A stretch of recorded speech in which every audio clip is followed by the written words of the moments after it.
Bonjour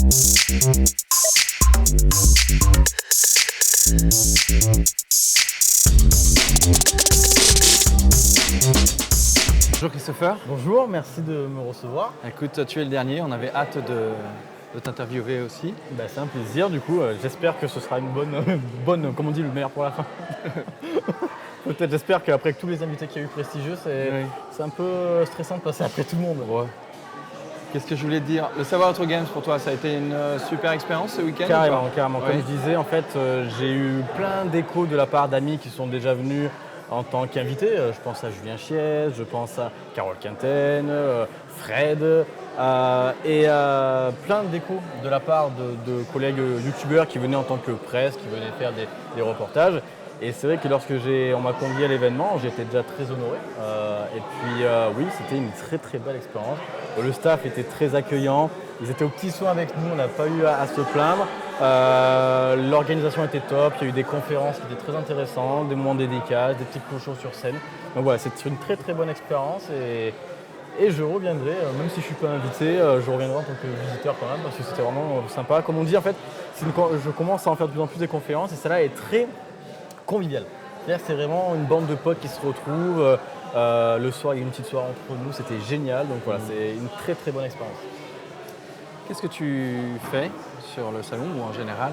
Tu peux nous rappeler un peu ce que tu fais? Alors, moi pour ma part, mon métier c'est journaliste. Je suis journaliste dans le jeu vidéo sur le média qui s'appelle Presse Citron. Ça c'est pour ma partie métier. Et en passion, j'ai YouTube, j'ai le jeu vidéo. En fait, le jeu vidéo c'est vraiment une passion depuis que je suis tout petit. En 2013, j'ai lancé un site qui s'appelle Rockstar Mag, donc rockstarmag.fr, qui est un site dédié à l'actualité des jeux et des studios Rockstar Games. GTA, Red Dead, Illinois. 2 ans plus tard, on était officialisé par Rockstar Games et notre chaîne YouTube a pris. Là, maintenant, on est à 100 000 abonnés. Et du coup, donc voilà, on parle de Rockstar Games.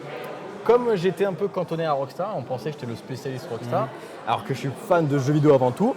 J'ai lancé l'année dernière Liberties Games, qui est en fait une chaîne de YouTube dédiée aux jeux vidéo. Donc pas de let's play, pas d'actualité, juste des vidéos originales, des créations originales, des anecdotes sur le jeu vidéo, des dossiers sur toute une licence de jeu, une série qui s'appelle Back in Two, où je me déguise en Marty McFly pour revenir sur toute une année du jeu vidéo. Donc, par exemple, l'année 2000, qu'est-ce qu'il y a eu? Les annonces de jeux, les annonces de consoles, les sorties de consoles, les sorties de jeux, les gros bouleversements de l'industrie des jeux vidéo. Et en début d'année, j'ai lancé Naughty Dog Mag, qui est la même version que Rockstar Mag, mais sur Naughty Dog. Donc The Last of Us, avec The Last of Us Partie 2 qui arrive, Uncharted, Crash Bandicoot. Et mon projet le plus important à ce jour se déroule sur Liberties.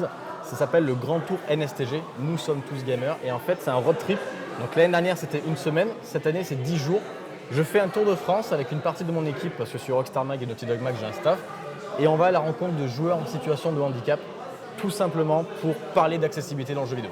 Parce qu'aujourd'hui, il y a plein de gens qui ne savent pas qu'il y a des jeux qui ne sont pas adaptés, qu'il y a des consoles, des manettes, des accessoires qui ne sont pas adaptés. Donc depuis 1 an, ça avance beaucoup avec l'Adaptive Controller de Microsoft. Mais l'année dernière, quand on a lancé le projet, c'était avant l'annonce de Microsoft. Donc c'était vraiment mal mis en avant. Et on fait des rencontres incroyables. Et en fait, on fait un documentaire. Donc il y a plusieurs parties. Alors justement, c'est là où je vais t'emmener parce que c'était pour moi la partie très intéressante de ton travail. Qu'est-ce qui t'a amené à t'intéresser justement à ces gens handicapés et intéressés par le jeu avec une difficulté parce que des interfaces qui ne sont pas adaptées à leur handicap? En fait, en 2011, il y a le frère de mon meilleur ami qui a eu un accident de voiture et qui est devenu tétraplégique du jour au lendemain. Donc forcément, on y est confronté. C'est des choses, en fait, c'est ce qu'on disait. Il y a beaucoup de gens qui disent oui, mais c'est dégueulasse, le handicap. Mais en fait, le problème, c'est que c'est triste à dire, mais tant qu'on n'y est pas confronté, c'est compliqué à s'en rendre compte. En fait, on ne pense pas. En 2016, donc en 2011, j'étais jeune, j'avais pas encore mes sites. En 2016, je faisais un reportage sur le jeu vidéo à Paris. J'étais pendant 15 jours avec mon meilleur ami justement, et on a assisté à la soirée de lancement de Dirt Rally. Et Codemaster, il faut savoir que c'est un studio de développement qui sont les rares à adapter les jeux. On peut jouer à des jeux de voiture avec un seul bouton, l'analogique. Avec le menton, tu le mets en avant, ça accélère, tu lâches, ça ralentit, tu mets en arrière, ça freine et tu tournes. Et mon meilleur pote, il me fait, tu te rends compte que c'est le seul studio, il faudrait qu'on en parle. En 2016, c'était pas encore mon métier, moi je faisais ça que par passion. Sur Rockstar Mag, Rockstar c'est pas les meilleurs en accessibilité, donc pendant 2 ans j'ai réfléchi, et l'année dernière j'ai rencontré un joueur qui s'appelle Hichem, son pseudo c'est DJH, et lui joue avec ses pieds. Et c'était incroyable, il joue à GTA, FIFA et tout, je me suis dit on va faire un article sur lui. Après, on peut faire mieux quand même. On va faire une vidéo sur lui. Après, je fais, mais une vidéo à distance, le mieux, c'est que j'aille chez lui, carrément. Je me dis, mais attends, s'il y a lui, il ne doit pas être le seul. Je dis, pourquoi on ne ferait pas un tour de France sur une semaine? L'idée est partie de là. On a lancé l'idée sur YouTube, ça a plu. L'année dernière, on l'a financé nous-mêmes. Donc, je suis accompagné de Nicolas, qui est rédacteur en chef sur Rockstar Mag, mon premier site, et de Lucas, qui m'aide en vidéo sur Rockstar Mag. On a tout financé nous-mêmes l'année dernière. Donc, ça nous a coûté 1 500 € la semaine pour faire le péage, l'essence, l'hébergement. Et c'était une expérience complètement incroyable. Ça a énormément plu. À la Paris Games Week, on a vu des gens qui nous ont dit qu'on leur a ouvert des yeux, etc. Et cette année, on a dit on ne pourra pas le refinancer. C'est-à-dire que c'était très compliqué l'année dernière. On n'a pas fait des crédits, mais on a mis plusieurs mois à s'en remettre quand même. Oui, Voilà. quand même Et là, on s'est dit, si on veut faire ça cette année, il faut qu'on soit aidé. Du coup, on a fait appel à une campagne de crowdfunding. On a récolté 1 700 € en 3 mois. Et du coup, le projet est reparti. Et cette année, on est parti 10 jours. On a fait 3 pays, 13 villes, 8 joueurs, des associations l'année dernière et cette année pour parler de ça. Et là, si tout va bien, le documentaire devrait sortir mi-octobre. Donc ça va être en plusieurs parties. Et à la fin, il y aura un gros making-of de 1 ou 2 heures qui montrera en fait toute la réaction du projet. Et toi, par rapport à cette découverte de différents handicaps, j'imagine, donc il n'y a pas une manette universelle pour handicapés, il faut adapter en fonction des handicaps. Oui. Toi, ça te fait, dans ce travail-là, tu dis, est-ce que tu es sur l'aspect documentaire ou est-ce que ça te fait aussi réfléchir à des choses qu'on pourrait faire et motiver les fabricants ou des choses comme ça ou pas du tout? Alors, moi, je suis vraiment sur l'aspect documentaire, information, de dire, voilà, on est tous des joueurs, tous des passionnés, mais on n'est pas égaux là-dedans. Et ça, c'est pas normal. Même si nous, on n'est pas touchés par le handicap, il faut se dire qu'il y a quand même des gens qui ne peuvent pas accéder aux jeux vidéo. Et quand on rencontre ces joueurs, ils sont beaucoup à nous dire que le jeu vidéo, pour eux, c'est une thérapie. C'est-à-dire que ça lutte contre la dépression, ça lutte contre tout ça. Et c'est important parce que ça casse aussi le code du le jeu vidéo rend violent, le jeu vidéo isole. Eux, les joueurs, ils nous disent, tu sais, nous, quand on est en fauteuil roulant, on va dans la rue, on nous dévisage. Quand tu joues aux jeux vidéo, tu joues en ligne, c'est leur seul moment où ils ont l'impression d'être comme nous. Et ça, c'est beau. Et du coup, donc, moi, c'est vraiment sur l'aspect documentaire, information. Après, forcément, j'ai rencontré des associations, j'ai rencontré des personnes. Là, notamment, on va en parler dans la partie 2, où pour la toute première fois en France, il y a une association qu'on connaît très bien. Ils vont adapter un volant pour une personne en situation de handicap.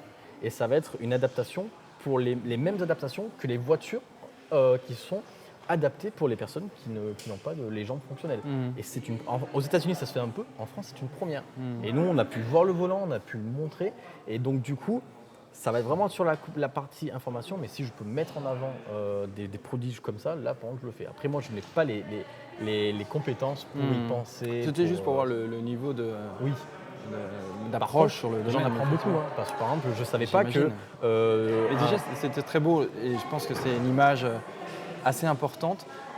L'handicap, déjà, c'est quelque chose qui est assez tabou. Tu ne regardes pas un handicapé, tu veux pas...